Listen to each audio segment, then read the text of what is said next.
Про егрегори я кілька слів скажу. Що таке егрегор? Це, знову ж таки, до того ставлення різне в суспільстві, до цього терміну. Але мені саме такий термін допомагає багато що розуміти в житті.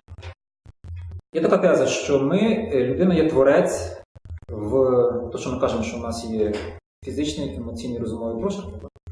Окрім того, що ми тут щось творимо, будинки будуємо, ще щось так. То ми ще творці в емоційному і розумовому світі. І творимо ми в тому світі, скажімо так, якісь певні прототипи того, що потім тут в фізичному світі з нами стається. В нами там чи в світі. Це такий термін мислеформа. Трохи якийсь, може, не до кінця пояснює, про що йдеться. Тобто, ще по-простому, що в кожну мить, коли я зараз щось відчуваю, почуваю почуттями і думаю, якимось чином ці почуття і думки зліплюються докупи, енергетично з'єднуються, і біля мене виникає якась мислеформа. Тобто кожна людина кожну мить щось транслює себе. Є якісь мислеформи, які дуже зразу з'явилися і пропали, які не підтримуються людиною, а є якісь стабільні. Так от ті стабільні мислеформи, якщо навколо людини вони групуються постійно, і постійно біля неї є, це можна називати те, що називається індивідуальним егрегором кожної людини.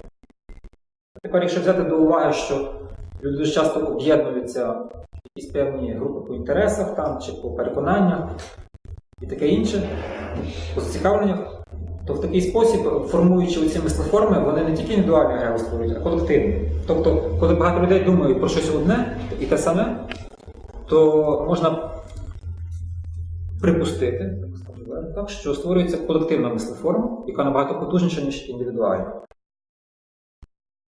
І потім доля в тих мислеформ, вона, два варіанти долі, як і все в цьому житті. Так. Або просто розсіюються вони, або вони потім далі підтримуються ці мислеформи і матеріалізуються в цьому світі. Тут, зараз модно теж там думка матеріальна, всі книжки, різні брошурки, там, навчися там матеріалізувати, оце воно з тої опери. І так, я згоден з тим, що там написано, загально.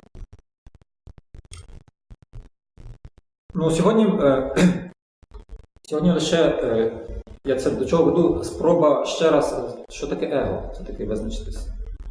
Що таке людська неособистість, а саме его.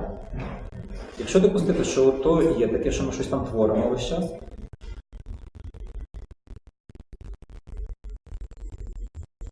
якщо, наприклад, зараз припустити, як би мала людина без его функціонувати, що би то мало бути? Як я розумію, це то, що на початку, якщо користуватися тими термінами, що я говорив, що є якісь у нас пласти нашого життя, через нас якась енергія тече, і ця енергія якось виражається. Ідеальна людина як мала би діяти, що є якісь внутрішні в неї прояви, є якийсь зовнішній світ, і на стику внутрішнього і зовнішнього вона спонтанно якось через неї відбуваються певні реакції. Наприклад, собачка так реагують, коти, інші там істоти. Людина вже так не реагує. Є внутрішнє щось, є зовнішній світ, і раптом між тим вклинюється щось таке, що дуже схоже на самосвідомість, але не є самосвідомістю. Бо там Декарт говорив, там правильно, мислі існують, там і таке інше. Але побічний ефект у того відчуття, що я мислю, я існую, тобто я відчуваю себе, побічним таким продуктом з'являється оце, що я казав егрегор, так? Таке ніби мислеформа себе, що я є такий. І в психології це називається образ себе, образ я. Тому в певному контексті це теж дуже так не на 100% вірно, але так приблизно вірно. В певному контексті его – це є образ людиною себе. Але не просто образ себе, який я маю, а чіпляння мене, людини, до того образу. От коли в мене є образ себе, і всередині мене щось чіпляється за той образ, тобто я за нього борюсь постійно, там пробую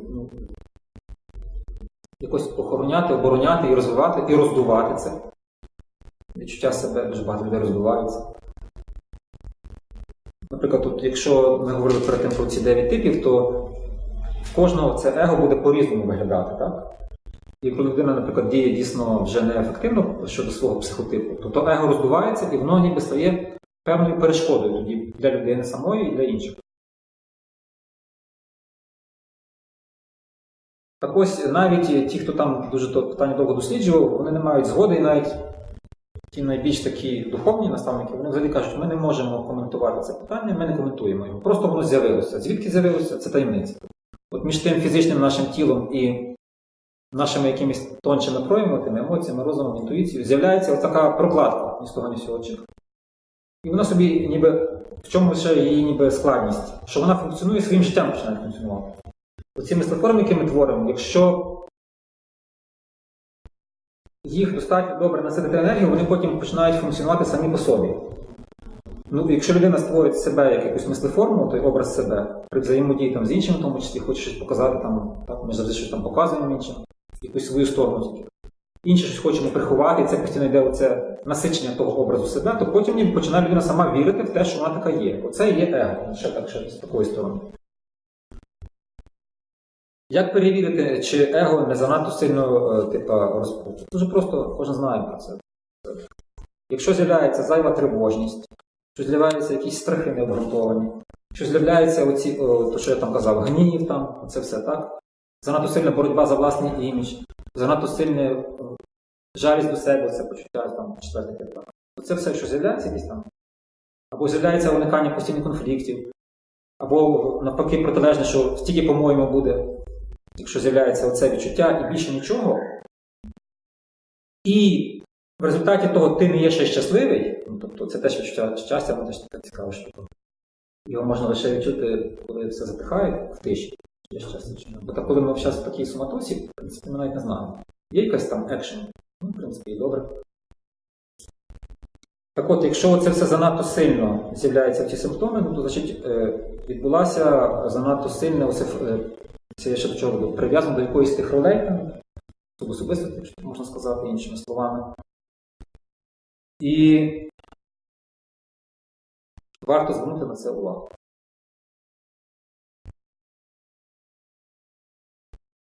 Ще в чому ще додаткова складність того всього, що я кажу? Адже ж справа в тому, що оце один Божий з 9 типів, це ж не просто як якийсь там, скажімо, небезпека там якась там, чи складність для людини. Це в тому числі і сильна сторона. Там, як там Ларошко показав. Оце, що типа недоліки і наші чесноти, це плавне протікання одне в одне, по суті. І складність в тому, що коли людина в собі це, наприклад, помічає, припустимо, що я помітив, що в мене там, наприклад, є схильність там весь час бути правим в чомусь. Зараз я в себе хочу бути дуже розумним там, і в діалогах з іншими постійно хочу бути правим. Так? Я відчуваю, що від того є свої стосунки з іншими, наприклад. Так? То, припустимо, що я свій тип тут знайшов. Але тут виходить така річ, що я не можу просто брати, наприклад, і сказати, тепер я не буду таким, бо тому що це і є моя сильна сторона. От в чому складність? Ну, не знаю, це і є сильна сторона, тільки проблема в тому, що я неправильно її використовую. Ну, наприклад, ці люди інтелектуали, так, ті професора всякі, в них дуже амбіції, щоб спілкуються на конференціях, побачити. Необґрунтованих амбіцій дуже часто багато. І в такий спосіб це ніби їхня сильна сторона, вони дуже багато що знають, там щось класифікували собі в голові, там, понаписували багато монографій. І разом з тим це їхня слабка сторона стає, коли вони занадто сильно з цим починають носитися. Те саме стосується будь-кого. Ну, перший тип носиться, наприклад, занадто сильно своєю моральністю. Це його сильна сторона, він дуже добре відчуває, дійсно, де є межа морального, неморального. І він так само, перший тип може дуже добре якраз оті всі складати моральні кодекси, там, різноманітні. І так само, якщо він занадто сильно собі з цим ніби з себе ототожнив, злився, то відбувається протилежний ефект, що замість того позитиву, який він мав понести, з'являється те, що він просто починає знову ж, ну це ще можна назвати, типу, его саме з собою самозакохане таке, так? Тож кажуть, самозакохана людина. В деякого типу це просто зразу видно, це типи 2 і 3, це, бачите, зразу видно. Але, в принципі, в кожне его, воно трошки з собою занадто сильно зайняте, заклопотане. І знову, що з тим робити, відповіді немає. Чому? Тому що тут такий тупік, що ти зробити з цим нічого не можеш. Бо тому що це і є твоя сильна сторона. І тому ніби психологи що рекомендують лише на початках робити? Лише спостерігати за тим явищем. І твердження є таке, що коли ти спостерігаєш, то оця спрямована свідомість на це явище, якщо безоціночне воно, до речі, воно не має бути ніяких оцінок. Воно в такий спосіб зцілює, ніби гармонізує твій прояв. Ну, людина, як правило, коли вона тільки з таким стикається, вона хоче діяти так, як ми діємо в зовнішньому світі. А ми як діємо в зовнішньому? Що коли нас щось не влаштовує, ми це міняємо. Правильно? Ну, книжка «Хочеш тут лежала», я її просто міняю. То якісь дії вчиняю. Так от з психікою такий номер на початку не проходить. З психікою головне спочатку спостерігати. Це і є зміна. Тобто це не має бути дія.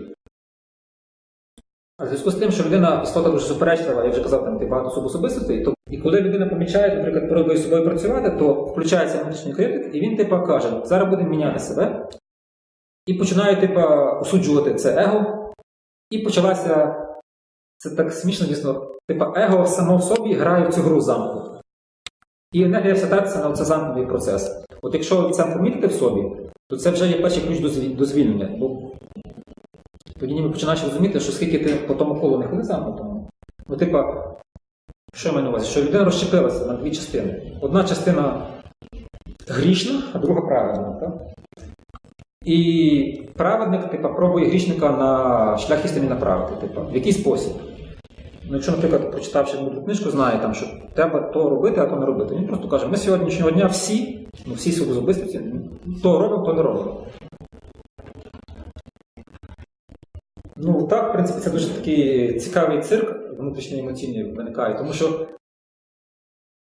виникає лише одне питання, а всередині всі складові будуть слухати цього моралізатора, критика? Та ні, звичайно.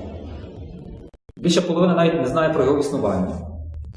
Так особистості, вони собі далі вибирають енергію, що чогось там черпають.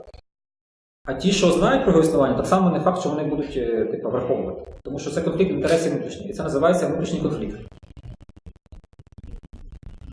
Знову та сама історія. Навіть коли це вже помітила людина, наприклад, то всю гру, коли перетікають всі різні енергії, коли поперемінно, то я себе критикую за щось, потім знов роблю те саме, повторяю, потім знов критикую, вискакують наперед якась інша особистість, то знову зробити нічого неможливо на початку. І, крім того, щоб спостерігати. Ну, психологи стверджують таке, що ще можна починати робити, якщо, наприклад, це не психотерапія, а просто сам індивідум щось там пробує себе якось до гармонії привести. Необхідно сформувати в собі на рівні переконань, що називають там глибинну установку, там різним словом, так? На рівні глибинного переконання, таке переконання, що все, що в мене є, воно мені потрібне.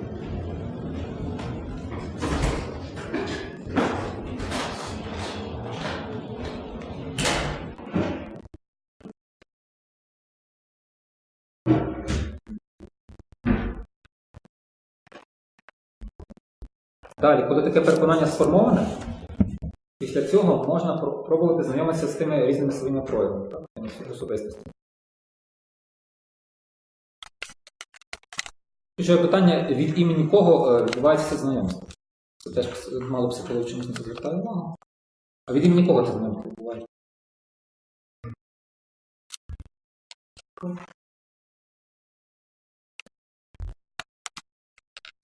Тут ніби так само наступне, це має бути знову ж на рівні переконання, така сформована теза, що в мене є якась частина, яка незалежна ні від чого, що там є. Це називається там внутрішній свідок.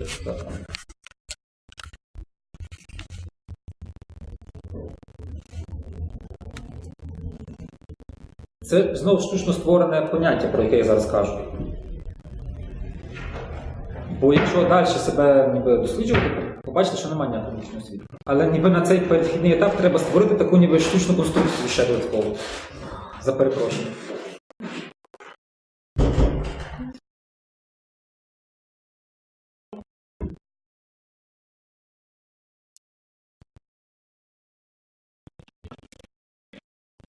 Ну і ті самі переконання, і такі глибинні, які мають сформовані, такі тези, типу, що все, що зі мною відбувалося, було мені потрібно. Це теж вже загальне таке, але воно має бути на рівні переконання. Всі події, які зі мною відбувалися, мені будуть щось потрібні для того, щоб зараз я, наприклад, щось там їх міняти.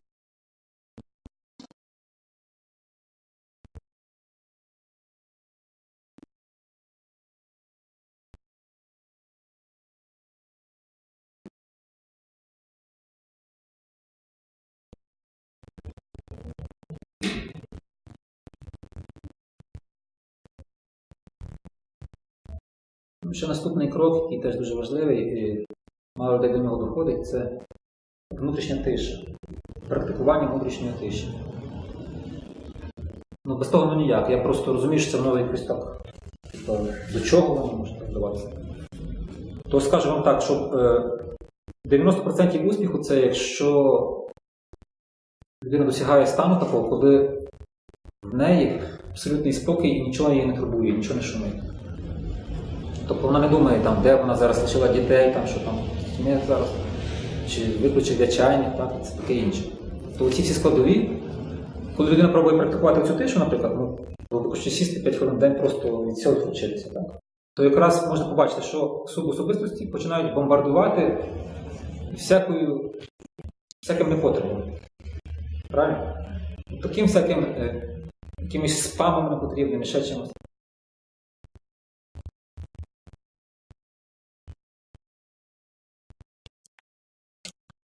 Що вам дає? Що вам дає на фізичному рівні?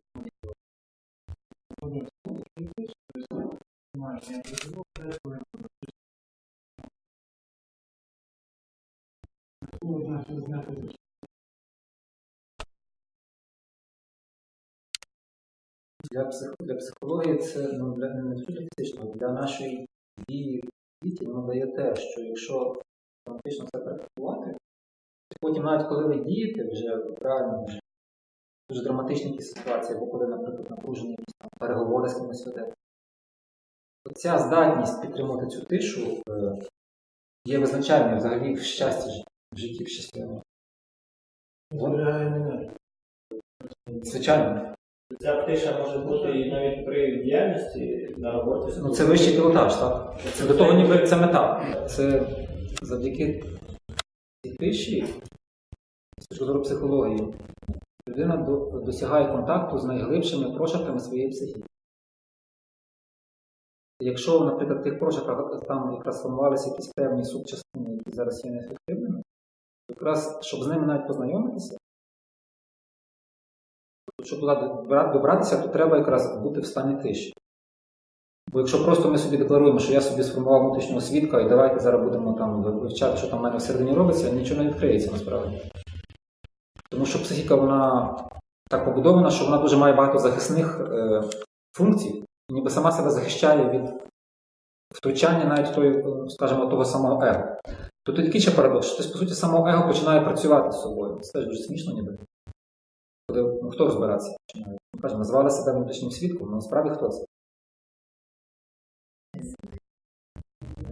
Ну, такий цирк ніби, астральний. Ходить, що типа, хто хоче працювати з собою, якраз той, якраз кого треба трошки підлікувати. Типа і лікар, і пацієнт в одному. От в чому складність взагалі роботи з власною свідомістю, і не тільки з власною, взагалі з свідомістю. Це ніби ще така, скажімо, теза. З точки зору системного аналізу, щоб чимось керувати або там, наприклад, допомагати чомусь, то ти маєш бути на якомусь ієрархічно вищому рівні. Правильно.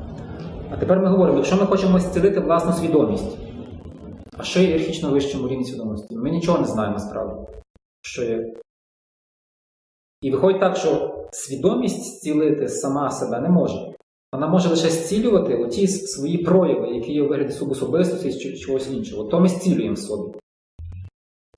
Але саме зцілення мене як людини, воно відбувається без моєї участі, без мого відома, як можна сказати. І в тому ніби є така ніби загадка того всього самодослідження. Це там багато різних метафор використовують різні автори. Мені дуже подобається така, що задача людини тримати свою хату в чистоті. Але чи прийде бажаний гість туди чи ні, Людина не знає, і це не є в її владі. Але свою частину роботи людина ніби мала би виконати, тримати хату в чистоті. Так, просто коли її не тримати в чистоті, то є точно гарантія, що не прийде ніхто. А так, принаймні, з'являється маленька надія.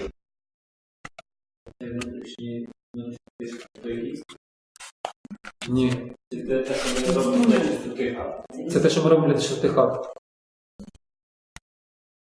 Гість то є велика загадка. Там багато духовних наставників пробують його якось описувати, це все дуже непереконливо в них виходить. Бо в мові нашій немає відповідних термінів. Але тут ще раз хочу все-таки повернутися до цього питання. Можливо, ще з якогось трошки іншого боку. Якщо свідомість не може зцілити сама себе, бо вона є ієрархічно найвищий якийсь прояв. Разом з тим, якийсь гість може прийде, може ні. То чим свідомість може займатися? Роботою з тими субчастинами. Але вона має в цей момент себе відчувати ієрархічно вищою, правильно? Так от для чого ти ще з тої точки зору? Щоб працювати з субчастинами, якась одна субчастина з іншою працювати не може. Бо між ними буде, якщо, як правило, людина якраз пробує собі щось міняти, і від того починаються ті всі внутрішні конфлікти. Хтось когось засуджує себе там, потім той йому назад відповідає щось. Тому що це дві одинакового рівня складові між собою просто борються. І вони в тому клінчі, якраз те, що ми кажемо, трата енергії. От по колу тратять енергію.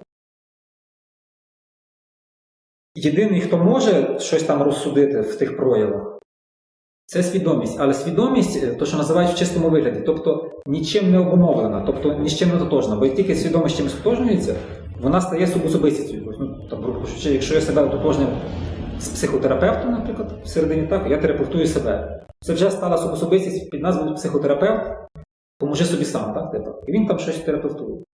Він не зможе терапевтувати, тому що він там такий самий, як і ті складові. І це буде просто знов віртуальна гра, під час якої буде тратитися час і енергія. Ця гра потрібна на якомусь етапі, щоб зрозуміти безсенсовність її.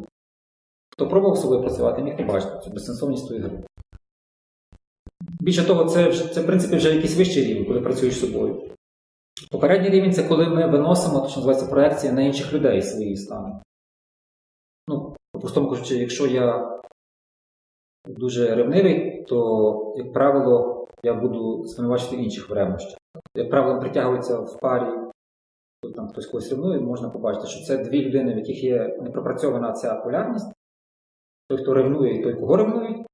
Тільки в одного це назовні, і він це проєктує на іншого, а в іншого глибоко сховано всередині є. І він тому типу такий, що ти мене не ревнуєш, що такий класний. Справді такий самий, тому ти в цій грі граєш. Якщо ти такий класний, ти не будеш з таким партнером жити. Просто. Ти вибереш іншого. Але признатися собі не можна, що вона ревнива. Тому вона, типа, мене ревнує добре, типа, або погано там. Якщо вже б'ють, то погано. Якщо просто ревнують, добре. Тобто ці різні відтінки невротичної гри. Так от, це такий найпримітивніший рівень, коли ми назовні виносимо. Типу, от, хтось мене ревнує, тобто він поганий там, або навколо непорядні люди, я бачу зараз цю непорядність чомусь в них весь час. Тобто, якщо щось мене сильно мучує в зовнішньому світі, там, це однозначно треба зрозуміти, що це я щось в собі не хочу ідентифікувати. Психіка має такий захисний механізм, називається проекція, так? Бо занадто великий стрес для его, то, що ми кажемо, воно якесь штучно створилося, але ж воно хоче якось адаптуватися і функціонувати, наче взагалі розсипеться. Відповідно, я тоді там от ще не готовий, тому я там осуджую інших, так все бачу. Там. Той занадто за гроші зачеплений, той занадто часто жінці зраджує, той взагалі якийсь тоніядець, той Україну не любить, а я люблю патріот і так далі. Тут багато варіантів. На різних рівнях, різних проявах. Кращий вже ніби етап, це коли я вже починаю розуміти, що коли я оце осуджую, себе теж людина на якомусь етапі починає ловити. Це ж теж величезна втрата енергії ні на що, якраз на ці ігри маніпулятивні, так? І на власні цілі і на відкритість з іншими не лишається ні сил, ні мотивації. Тоді ніби починає людина з собою починати розбиратися, по суті, типа лекція присвячена лекції моїй, ніби тому етапу, коли з собою хочеться розібратися самостійно. Під час того самостійної роботи з собою, цей от ключовий який перехідний етап. Чому більшість людей кидає цю затію? Коли бачать оцю зацикленість по колу. типу, якесь таке тупік, дійсно воно само по собі дуже тупіково виглядає. Коли ти якусь пару протилежних пропрацьовуєш, дві субособистості між собою в клінчі щепилися, так? І все. Тобто, і немає ні звільнення від того, нічого, а якийсь такий, типу, дійсно відчуття такого ступору. Це, з точки зору психології, позитивний, ніби, сигнал, що ти вже пройшов цей етап. І задача якраз наступна полягає в тому, що тобі треба пройти оцей відчуття тупіка завдяки тиші, практикувати тишу починати. Щоб свідомість нічим не було, тобто, якщо допустити, що кожна людина це нічим не було на свідомість, щоб вона всередині тебе сама прийшла і з тими полярностями, якось з тими субособистами почала взаємодіяти. І от коли то, що з середини приходить, якась відчуття внутрішньої сили, такої неповторності, так? Якоїсь такої, не знаю, то дуже важко що тепер, так? Можна прожити. Тобто такий цікавий ефект. Воно ж так само все потрошки прийшло, его знову зразу це відчуття хапає, собі присвоює. Вже мені прийшло, значить вже круто. І знову починається та сама гра тоді, типа, трошки я пару протилежностей пропрацював, але попав в наступну полярність. Типа, чи я є его, чи я є вже альтруїст. Тобто, знову з тою полярністю треба працювати, що, по суті, его ніколи само не зникне так просто. Більше того, з ним боротися безсенсовно, бо тому що це воно само собою бореться, як ми зараз вже дослідили. Єдиний шанс – це коли воно само починає розуміти, що є щось краще за нього, і воно має заплатити певну ціну. А ціна в нього полягає в тому, що вона має частини себе проживати таку постійну психологічну смерть. Дуже треба жорстко сказати, це психологічна смерть постійно. Що я, типа, не такий, я не такий, я не такий, а я раніше думав, що я такий. І кожен раз, коли я розумію, що я не такий, це, типа, щось вмирає в мене. Якась особистість, по суті, вмирає і віддає енергію. Так от чому дуже важко з тими особистостями працювати, бо вони всі є проявом мене як мого его, егоїстичності. І вони борються за своє існування. Тобто це, по суті, для них це питання виживання. Наприклад, зовні дуже дивно може виглядати, чому, наприклад, хтось весь час себе жертвою почуває. Ті люди, які там люблять бути переможцями, вони кажуть, що ти весь час якийсь там скаржишся на життя, ниєш там, та, типу, от, то тобі не вдали, там не вдали, тут тобі хтось образив. Той, хто скаржиться, ну, якщо він там вже зовсім вже там в затьмареному стані, ясно, він навіть не розуміє, що його питають. Це і є я, типу. Якщо він починає з собою типу, розбиратися, то він починає бачити, що, виявляється, в ньому живуть ті субособистості, ну, типу, такі субособисті жертви такого постійно, так? Навіть можна побачити це в певному, це буде певний образ, якщо там кого добре уяву розвинути. Просто виникне якась така, типа, плачучий якийсь там з Карабаса-Барабаса, цей герой, або ще хтось, ну, кого що. І тоді виникає питання. Якщо питання зрілості, так само зрілість це таке дуже абстрактне і неможливо тут нічого говорити детальніше. Але так скажу загально, хто зрілий, то той ті особистості досить швидко в себе інтегрує. Тобто багато з них в ньому помирають. І, ну, то може слово помирають, розчиняються. Тобто розчиняючись, звільняють енергію на щось краще. І енергія перерозподіляється в внутрішній структурі психологічній людині. Якщо людина не є зріла, то знову ж я не можу зараз говорити, що таке взагалі. Типу, я стверджую, що, напевно, вроджене багато людей вважаються таке. Хтось зрілий народився, хтось не зрілий. Ми не говоримо про зовнішні обставини, так? А про те, чи готовий зараз я, наприклад, з якимись особистостями вже розпрощатися, чи ні. Так от, якщо людина не зріла, то вона не тільки з особистостями не зможе розпрощатися, а в неї ще є то відсутність взагалі присутності внутрішньої, тої тиші, то в неї ще, крім особистості, що я казав, якісь там звірюшки бігають. Тобто це якісь енергетично-емоційні згустки. Вони навіть ще не сформовані в якусь роль соціальну. Так? Якщо в людини таких багато теж тих емоційних згустків бігають, тваринок, собачок, це якщо побачите, там, це собачки, якщо агресивність якісь там кошачої породи, там пантери, леви, хом'ячки, тушканчики і таке інше. Їжачки. То значить ще не час. Тобто, але як я на сьогодні це розумію, що з тваринками кожен може читати раду. З особистості ми вже ні. Бо тому що тваринку розчити легше. Легше, ну чому? Бо типу, то типа не я, правда? Ну шкода собачку розчиняти там кудись, але ж... А вже у того плачучого якогось Арлікіна там чи кого, то якось... То ж типа я, все таке. Так от, оце, чому там хтось готовий на це підписати, хтось ні, це така загадка кожної зрілості кожної людини. І про це історія замовчує. Тепер я хотів би ще вже на свого заговорився. Кілька прикладів. Як у вас там настрій? Кілька таких прикладів.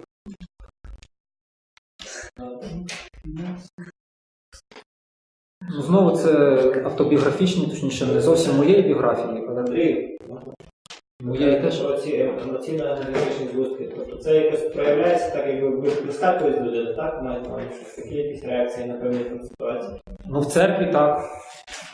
Коли священник проводить певний обряд екзорцизму. Ні, в побутові, наприклад. Там. Як воно ж десь проявляється, то так якось, ну, от людина ніби стабільна, а тут раз, воно... Ви це маєте цими звірятами? Вискакує для інших людей, інші це бачать, чи людина сама це бачить? Ні, і інший сам. Ну, знову ж, наскільки ті інші чутливі, і чи не проєктують вони свого звірятка на іншого? Непонятно. Це все така гра, повна каша. А сам бачиш звірятку? Ні, при певних справах бачиш, просто так не може. Ні, ну вправи допомагають, але чому? Я бачив давно в дитинстві ще без вправ. То ти вправи зараз робиш, ти запит ставиш, так, і тоді ти покажеш. Хочу познайомитися, наприклад, з тим, хто весь час проявляє гнів, так? І там якась пантера чорна розкакує. Можна малювати навіть світ. Я мав на підвазі під цим звірятами якийсь образ, ну, емоцію, а не безпосередньо тваринку в'яти. Так це є тому то парадокс. Наше підсвідоме, оскільки людина, якщо вона ще не готова ту емоцію в собі визнати, це ж для чого ця гра з тваринками? Це підсвідоме такий символ показує мені ж, оскільки я настільки боюсь сказати, що я гнівливий, то я сиджу тоді там вправи, якісь роблю, і мені бамс, пантера якась вискакує. І в цей момент, оскільки психологи вже знають, що пантера це якраз оця агресивна тварина, яка символізує гнів і подавлення інших, подавлення своєї волі інших, то я вже це знаю. Це знову ж тут така свого роду колективний психотерапевтичний егрегор створив вже такі ніби шаблони, що якщо така тваринка, то це то-то, якщо така, то це то-то. Але я вам стверджую, що без шаблонів це можна бачити. Люди інтуїтивні, чутливі розказують якраз ці речі, що вони в собі це відслідковують. Дехто це бачить навіть при взаємодії з іншими, що з іншого там щось типу вискакує. Ну, скільки цьому можна довіряти чи ні, це інше питання, ну. Але ні, ваше питання важливе чим? Тобто, ще раз, якщо я ще не готовий ідентифікувати свою емоцію, то вона буде мені переді мною представати в якомусь образі. Типа стукає в двері. Алло, зверни увагу. Я типу ігнорую. Вона тоді пантерою з'являється. Я далі ігнорую. Тоді вона може цілим випадком якихось пантер і так далі. Тобто, таке от ніби. Що то ніби саме підсвідоме з его пробує комунікувати. І не просто, якщо воно вже само вискакує, це вже ніби дуже поганий знак. Справді, типу, вже все. Що вже занадто сильно ігнорував. Ми ж говоримо зараз про психотерапевтичні вправи, коли можна ці емоції в такий спосіб в собі ідентифікувати, просто ставлячи питання. Закриваєш очі, перед тим 5 хвилин тиші і кажеш, хочу поспілкуватися з тим, хто систематично гнівається. Ну, наприклад. І з'являється щось, або не з'являється, вже кому як піде. Якщо у вас нічого не виходить, то швидше за все не встановлена внутрішня тиша. Внутрішню тишу встановити нелегко, насправді, бо я тут там розказую, взяв встановити. Є люди, які взагалі руками добиваються, вони, наприклад, є люди, які люблять медитувати, у них теж схильність там 5-й тип. В них ідея фікс, що щастя і радість 5-6.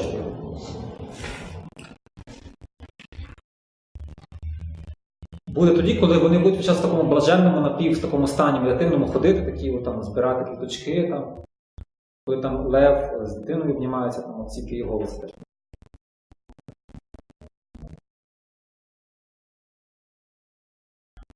Я говорю про дещо іншу внутрішню тишу. Тобто це все добре, теж можливо там потрібно для чогось. Але я кажу, що за тим всім просто має слідувати такий ефект, що ти під час, навіть зараз, коли ми, наприклад, от щось спілкуємося, говоримо, в ідеалі, коли б в мене мала бути внутрішня тиша, коли я от зараз щось говорю, і все одно частина мене абсолютно в це не задіяна. Вона собі просто сидить і нічого не робить, але вона присутня. Тут парадокс який, що людина, коли пробує тишу встановлювати, якщо вона ще не готова, вона просто засинає. Тобто вона не присутня. Впадає в так званий стан на санскриті тамасу. Тобто це не є та тиша, яку треба. Бо це так само можна просто, наприклад, коли ми об'їдаємося, виділяється забагато там, певних речовин в організмі і на сон хилить, правильно? Приліп покемарив. Чи встановлюється на внутрішню тишу? Ні, бо в цей момент всі звірюшки всередині мене бігають. А внутрішня тиша це якраз тоді передбачає, що,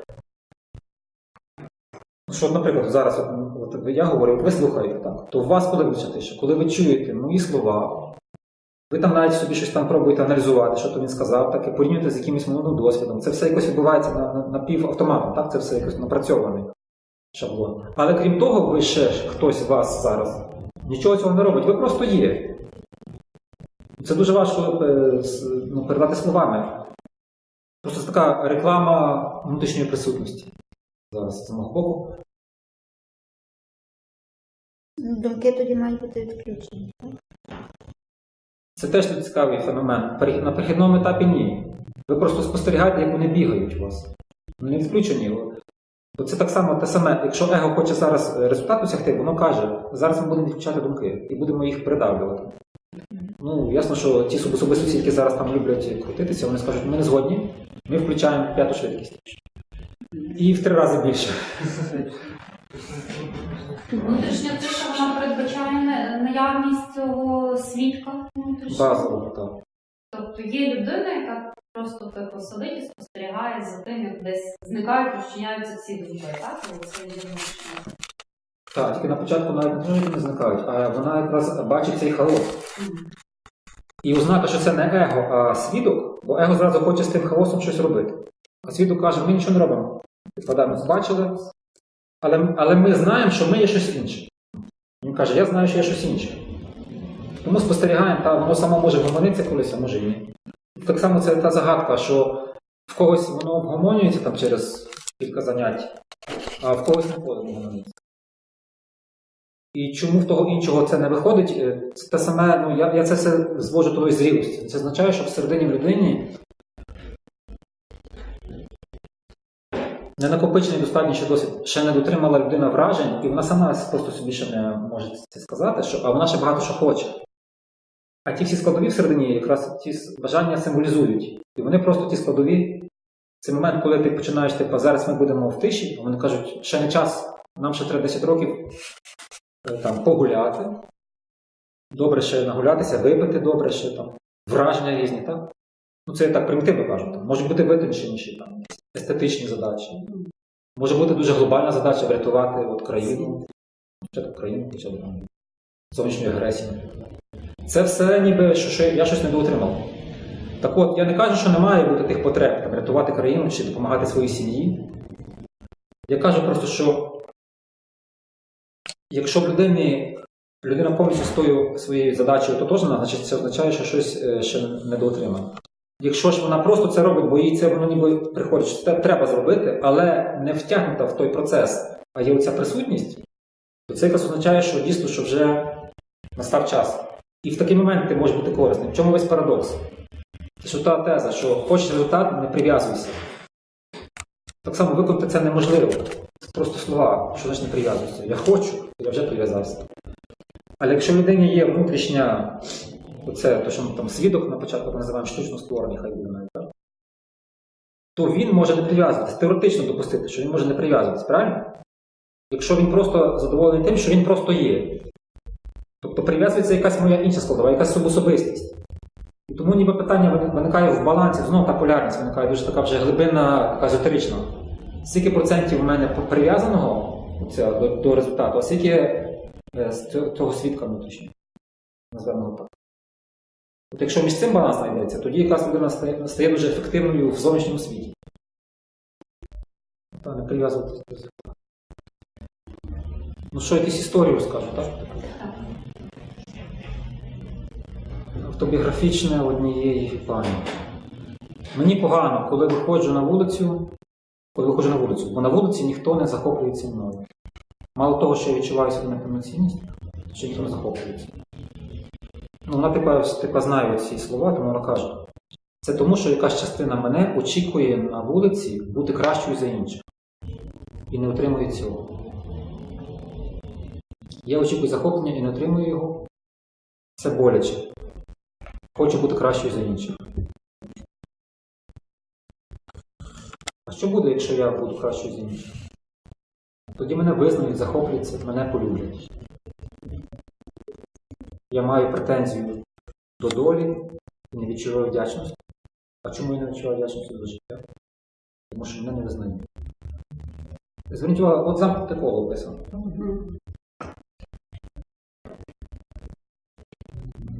Тобто треба вийти з пари протилежностей цих успіх, невдача і аплодисменти, забуття. Дві пари протилежності.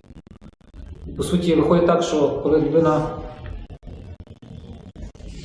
зараз вона описала людина свій тупік. Тут, по суті, що немає нічого не може сказати, так, в тупіку.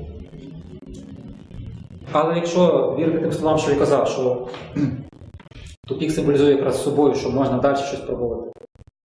Робити оце тиша, спостереження за тим тупіком. Може щось прийде, гість або не прийде, але теж думаю, повезе.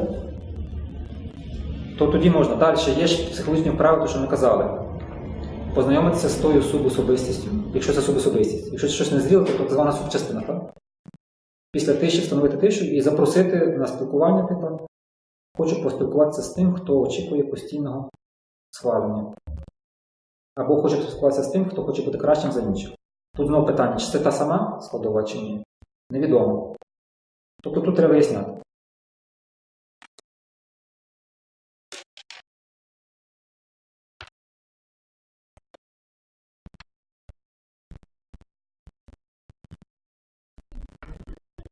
Ще таке, я не знаю, як то все зачитувати.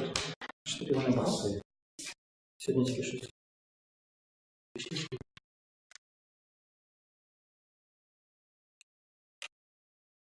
Перед тим, як зачитати, ще хотів сказати, що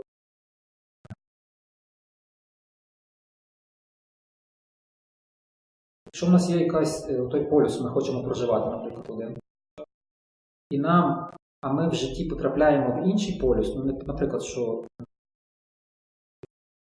весь час я хочу, наприклад, щоб мене визнавали, а весь час я є жертва, що мене не визнають, і навколо агресора подавили мене, так? То я буду шукати ситуації, там, де я все-таки зможу виразити себе і типа відігратися. Ну, тож, теж очевидно, там незріле відігравання, це часто можна побачити. Ну, на слабших. Відіграємося деколи. Психологічно. Наприклад, на власних дітях деколи. Ну, це там вже зовсім прийнято.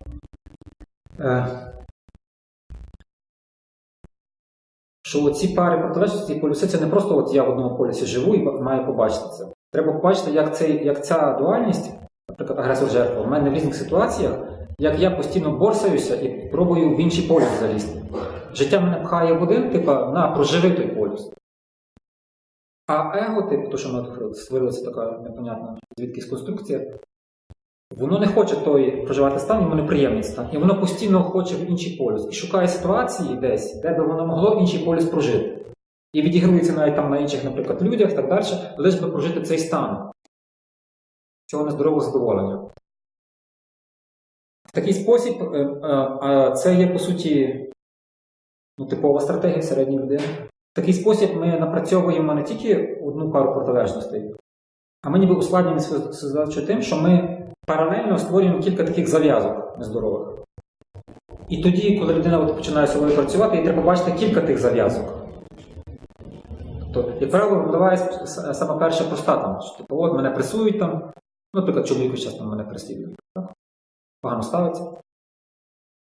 То такій людині треба побачити, яким чином, по-перше, вона його пресує на емоційному рівні. Тобто, чим вона викликає постійно ту саму реакцію чоловіка свого. Це важко. Тоді наступна задача побачити в інших життєвих ситуаціях, де вона діє так, як діє чоловік вже назовні. Обов'язково десь має ця ситуація бути. Тобто, ну не знаю, чи зрозуміло ваш, так? Що ніби кілька паралельно тих пар протилежностей в собі дослідити.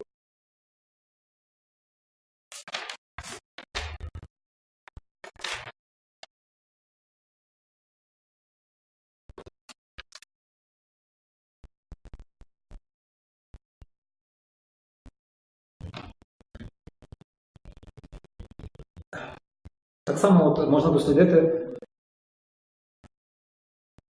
коли цей другий полюс сам вискакує на поверхню. Це теж можна було бачити в собі або в своїх знайомих. Коли людина, от вона весь час якась така одна, потім раптом дуже рідко, але дуже так бурхливо щось інше в неї вискакує.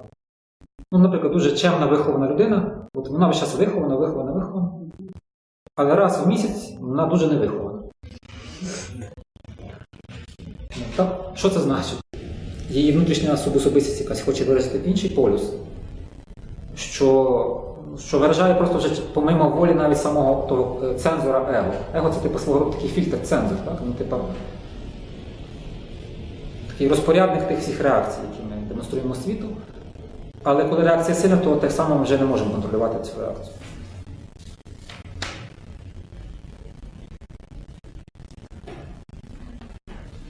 Якщо по життю я є жертвою, зверніть увагу, тут ще яка далі починається гра. Гра такої псевдосправедливості. Якщо по життю я є жертвою, ну що значить я є жертвою? Це я себе так позиціоную. Бо немає взагалі, що таке жертва. Це придумане щось. Ну, психіка собі придумала таку роль. Так от, якщо весь час я вважаю, що я жертва, тобто це значить я собі даю індульгенцію на те, що я маю право чинити з іншими, так, як вчинили, як я вважаю, зі мною. Тобто, якщо я постійно жертвою це відчуваю, значить я маю право на помсту. Чи я найболюча помста? Бо помста жертви постійно. Тому що жертва дуже довго виношує ту помсту. Людина, яка не впадає в роль жертви, вона не мстить, вона просто зразу тобі там, завдасть якоїсь шкоди або не завдасть. Тобто якось там виразить себе або не виразить. Жертва дуже довго виношує психологічну помсту. І потім б'є нижче пояса завжди. Б'є в найболючіше місце. Чому? Тому що вона весь час собі ніби внутрішньо має собі таку індульгенцію. Це буде справедлива помста. Вона справедлива помста. Основне ключове. Це дає мені право мстити.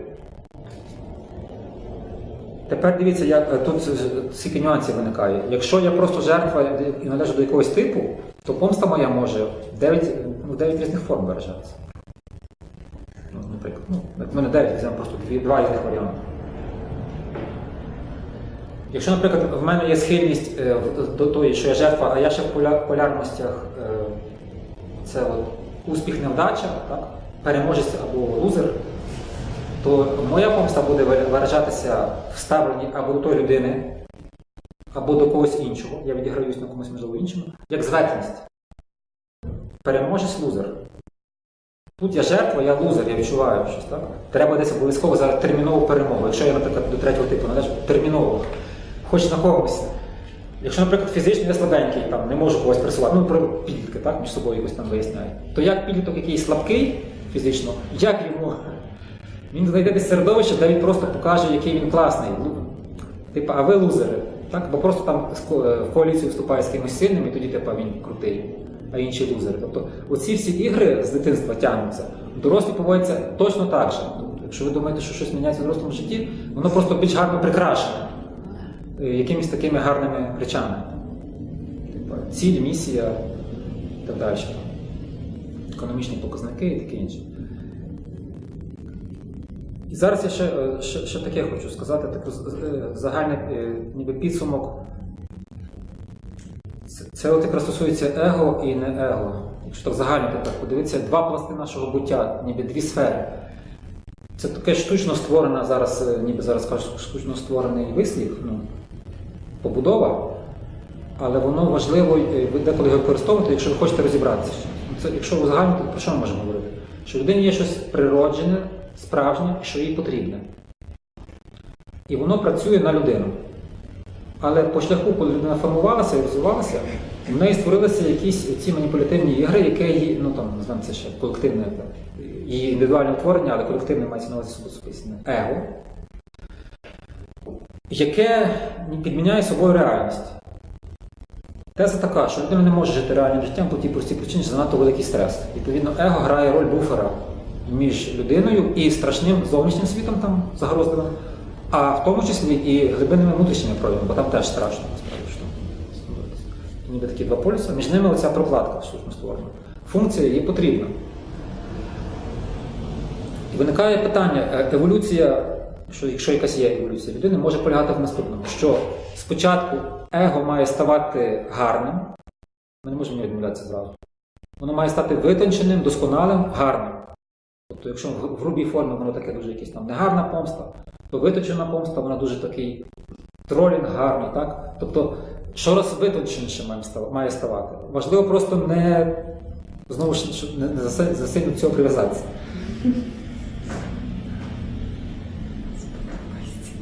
Чому я так кажу? Тому що зразу неможливо відмовитися. От коли витончена помста, там, наприклад, якщо цей випадок я розглядаю, так, людині вдається дуже довго, вона починає розуміти, що навіть коли вона дуже гарно когось підколює, і це ніби виглядає як дуже тонкий гумор, і там лише одна краплинка якогось такого, може, чогось негарного, а все основне гарне виглядає, то та краплинка починає її муляти. І тоді вона вже, це означає, що тоді людина готова відмовлятися від тої гри. Не раніше. Коли гра дуже груба, типа, що там я тут дуже сильна жертва, а тут я сильно примітив помстився, то нема ще готовності виходити з гри, ніхто не вийде. Людина не вийде з тої гри. Та особистість явно в тій грі погрязла. Тому треба навчитися ніби в грі гарно поводитися. Я не знаю, як це пояснити. Те саме стосується, наприклад, успіх, там, невдача, так? Якщо людина сильно, все-таки в неї це вроджена, цей рис досягати успіху, і вона хоче досягати, то їй важливо досягати чогось, багато чого реалізувати, там, будувати якийсь там успішний бізнес і так далі, і зробити це якомога якісніше. Лише після того вона зможе відмовлятися від ігор. Спочатку вона може, наприклад, як же там ті, кажуть, мільйонери, ті мільярдери, що перший наш мільйон, ні, все моє майно справедливо нажите, крім першого мільйона. Так. Чому? Бо на початку дуже хочеться, і ти готовий на все, щоб це мати, якщо для тебе це важливо. Потім ти вже починаєш розуміти, що гроші – це лише інструмент, так, і що раз краще бізнес буде. Це що ти дійсно ще зріла душа. Відповідно, в кінці така людина до чого доходить, що взагалі оця вся успішність – це просто один з полюсів. Людина просто не просто теоретично в книжці прочитала, вона бачить, що це просто не дає все одно ніякого глибинного щастя. Це лише як інструмент, а глибинне щастя лежить якраз за тим, що ти коли з того виходиш, і ту внутрішню тишу, коли відчуваєш, що ти є просто той, хто через тебе це йде, і ти просто це реалізовуєш успішно, свій бізнес, наприклад. Говоримо про бізнес, так? Тому такий ніби рекомендується шлях. Спочатку не виходити з тих пар протилежностей, бо це неможливо, а гарну роль відіграти. Наприклад, Санта-Барбара, ту саму сімейну, так? Як можна гарно відіграти? Ну, перші стосунки, наприклад, там перші, другі, треті. Якщо в перших стосунках, наприклад, дівчину хтось покинув, так? Ну, вона жила з мужчиною, він її покинув.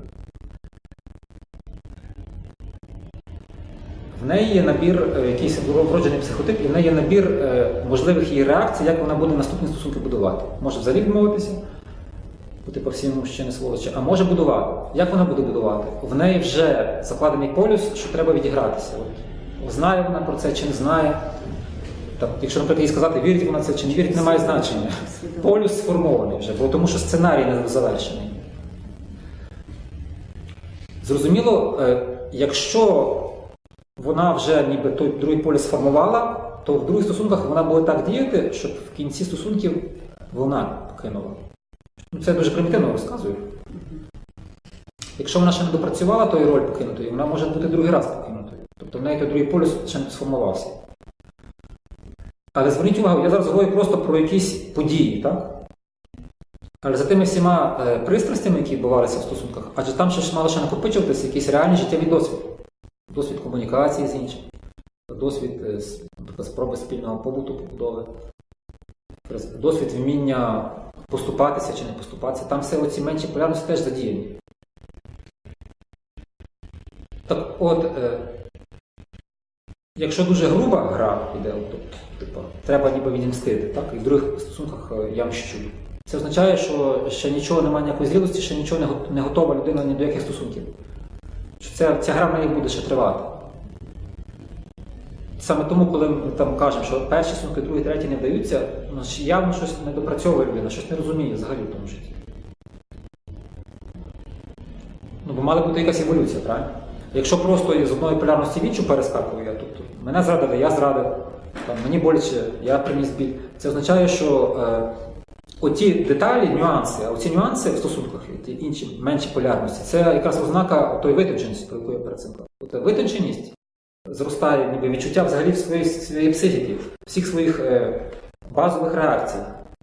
І в ідеалі має людина до того прийти, що вона в момент будь-якої події відчуває зародження якоїсь своєї певної емоції. От коли я на початку ситуації щось починаю відчувати, а не тоді, коли вже я зовсім вже в стані афекту, це означає якраз, що я вже є витончене, моє его витончене, воно сильне. Помічати. Не те, що помічати, проживаючи ту емоцію. Тобто вона теж є. Вона виражається через мене, а я бачу, що воно виражається. Я її, може, навіть виражаю. Ми зараз не кажемо, яка то емоція, плюс чи мінус, просто. Це ознака витонченої гри. Тобто, можливо, ви кажете, що зароджується, що ще не виражилось, так? Тільки хоче щось зародитися. Так, це ще витонченіше відчуття, сприйняття мною світу. Тобто, коли в такий спосіб це означає, що я точно вже готовий від багатьох пар протилежностей відмовитися, від багатьох полярностей. Бо тому що тоді така ніби не хвіст собакою мотиляє, а собака хвостом. Тобто я вже починаю тими емоціями керувати, а не вони мною. Саме тому, коли я ще перед цим сказав, що от зрілість, незрілість, то з точки зору психотерапії вона в тому полягає. Якщо тільки емоції є, ще нема особистостей, і вони мотиляють, значить треба їх проживати, вчитися багато різних ситуацій, шукати ті ситуації. Чому багато людей дійсно шукають ще якихось подій і вляпується в щось. А інший дивиться і каже, чого ти в то вляпався? Я би ніколи в таке не вляпався. І дійсно не вляпується. А ти вже 3 рази, я ж тобі казав перед тим 2 рази. Ти казав? Ну і що? Тобто, це означає, що цій людині те треба, бо та людина, яка вляпується черговий раз, вона просто ще не зрозуміла, вона не навчилася нічого ще ідентифікувати в собі і не зрозуміла насправді, що вона хоче насправді. Яка її базова потреба? Чи тут ще яка ще річ, що от коли ми кажемо про базові цілі, покликання, це ж не стосується тих звірюшок наших. Базова ціль, базові якісь такі глибинні переконання, це стосується людини.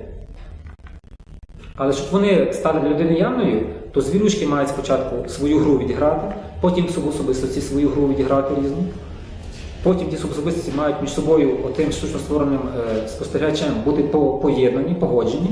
І лише після того через людину проявляється її дійсно та справжні якісь задачі, цілі. Ну, я тут, звичайно, це теж дуже жорстко прив'язую до часу, насправді воно паралельно відбувається. Тобто, тож не можна так казати, що ідеально треба все це зробити, а потім тебе, якщо не помреш раніше, то через тебе проявиться. Воно паралельно проявляється. І якраз зрілість людини, от хто зрілий, в кого ця вся гра паралельно відбувається. Тобто в звірюшки собі там щось своє відіграють, в особистості, свідок, який зародився, він там спостерігається, це весь той цирк, так? Які з'являються цілі, розчарування, можливо, досягнення чогось розчарування, чи не досягнення чогось теж розчарування. І це схлопуються оці пари протилежності і звільняють енергію. І вже не хочеться грати в ті ігри примітивні, хочеться якісь тонші ігри грати, потім ті тонші ігри хочеться грати, і от тоді от щось таке от відбувається еволюція. І тоді якраз приходить тиша, внутрішня, якщо так сказати. Це я описав такий дуже ідеальний варіант.